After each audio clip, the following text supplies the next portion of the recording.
जो आज हम उर्दू की किताब से नज़्म नंबर 7 पानी की हकीकत पढ़ेंगे। इससे पहले हमने इस नज़्म को तरन्नुम से पढ़ना सीखा था। आज हम इसको समझेंगे।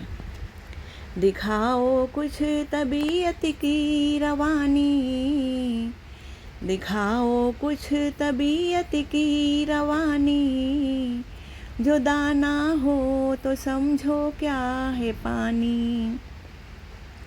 शायर कहता है कि अगर कोई अक्लमंद इंसान गौर करे तो वो समझ सकता है कि पानी की असल हकीकत क्या है। यानी पानी हमारे लिए कुदरत का एक बहुत बड़ा तोहफ़ा है। दाना का मतलब है अक्लमंद। ये मिलकर दो हवाओं से बना है, ये मिलकर दो हवाओं से बना है, गिरा खुल जाए तो फौरन हवा है। पानी जो है दो हवाओं यानी ऑक्सीजन और हाइड्रोजन को मिलाकर बना है। लेकिन अगर ये दोनों अलग हो जाएं तो पानी ख़त्म होकर क्या बन जाएगा? सिर्फ हवा बन जाएगा। नहीं करता किसी बर्तन से खटपट, नहीं करता किसी बर्तन से खटपट, हर एक सांचे में ढल जाता है झटपट। पानी की खासियत क्या है कि बहुत नरम और लचकदार चीज़ है। यानी ये किसी बर्तन में डाला जाए तो इसी की शक्ल इख्तियार कर लेता है। यानी पानी हर हालत के मुताबिक अपने आप को बदल लेता है। जो हल्का हो उसे सर पर उठाए, जो हल्का हो उसे सर पर उठाए, जो भारी हो उसे गोता खिलाए। अब पानी की एक खासियत ये है कि जो हल्की चीज़ें हैं उस पर तैरती हैं और भारी चीज़ें जो है पानी में डूब जाती हैं। यानी पानी हर चीज़ के वज़न के हिसाब से बर्ताव करता है।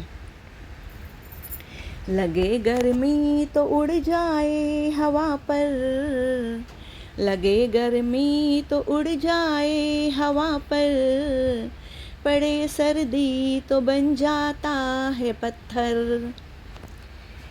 पानी जो है गर्मी में भाप बनकर आसमान की तरफ उड़ जाता है, लेकिन जब सर्दी पड़ती है तो जमकर बर्फ़ यानी पत्थर जैसा सख्त हो जाता है। ये इस बात की अलामत है कि पानी अपनी हालत बदल सकता है।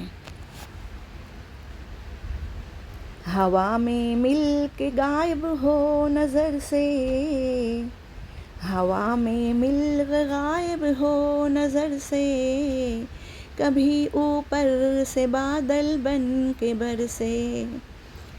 पानी जब भाप बन जाता है तो आँखों से गायब हो जाता है। यानी यही भाप बादलों की शक्ल इख्तियार कर लेती है और फिर बारिश बनकर ज़मीन पर बरसती है। आगे, इसी के दम से दुनिया में तरी है, इसी के दम से दुनिया में तरी है, इसी की चाह से खेती हरी है। यानी पानी की बदौलत ही दुनिया में रौनक और ज़िंदगी है। खेतों को हरा भरा करने के लिए भी पानी बहुत ज़रूरी है। यानी पानी के बगैर ज़िंदगी नामुमकिन है।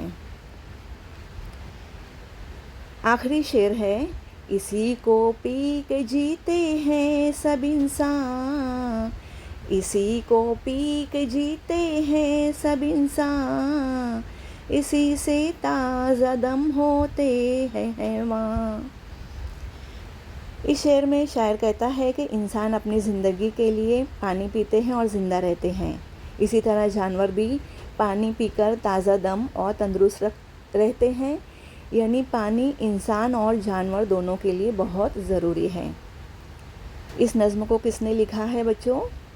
इसके शायर हैं मौलवी इस्माइल मीरठी। उम्मीद है कि ये नज़्म आपको बहुत अच्छे से समझ में आ गई होगी। इस नज़्म को ज़बानी याद करना है तरन्नुम के साथ।